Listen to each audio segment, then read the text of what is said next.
আসসালামু আলাইকুম দর্শক বন্ধুরা, কিরম আছেন? আশা করি সবাই ভালাই আছেন।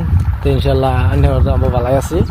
পিকনিকের উপলক্ষে আসলাম সর আইদি এক গৃহস্থ ভাইয়া খেত বাস্ত আছে, এই কবিও আছে, ইন্দা বিলাহিও আছে, হ্যাঁ কালাবাগানও আছে। কালাবাগান খেতে গেছি না হনাও, কবি খেতে খারে গৃহস্থ ভাইলে দুইটা লাভ করতেছি। গৃহস্থ ভাইয়ের মুহূর্তে শুনুন কি ভাই, এই যে গৃহস্থ যে করছো কিরম টিয়া খরচ গেছে? 10 কোটি। এত টিহা মাঠে 70 বিঘা।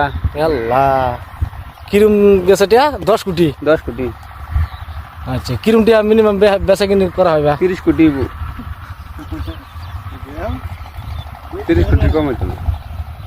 তোমার চেহারা দিয়ে অন্যরকম হয়েছে, বিলাই খেতে চিন্তা নাকি? আরে চেহারা বিলাই খেতে খাইছে আমার। বিলাই খেতে চেহারা খুব সুন্দর আবারই, কিন্তু গৃহস্থর চেহারা কিছু নষ্ট হয়ে আছে গেলে চিন্তা। সবজিটা যদি দামে বেচাফা তেজ না বালাই হইব, আর যদি সস্তা যাতে তো একটু গন্ডগোল কেরালা দাম গৃহস্থ কইতেছে। তাইনারা দর্শকের দহর বাইন যাতে বালা দামে বেচা কিনি করার ফা, হ্যাঁ যাতে লাভ মনে করার ফা। যদি বেশি বেচা দামে না করা হয় তাই মিলাই সাহায্য দিবেন। আচ্ছা ঠিক আছে। দর্শক বন্ধুরা শুনলেন তো কি কইছে? কবি ক্ষেতটা যদি হন কিরম সুন্দর সুন্দর, তো দেখা সুন্দরই দেখা যাচ্ছে, কিন্তু যে করছে হ্যাঁ কিন্তু কিছু খুঁজ পাইছে।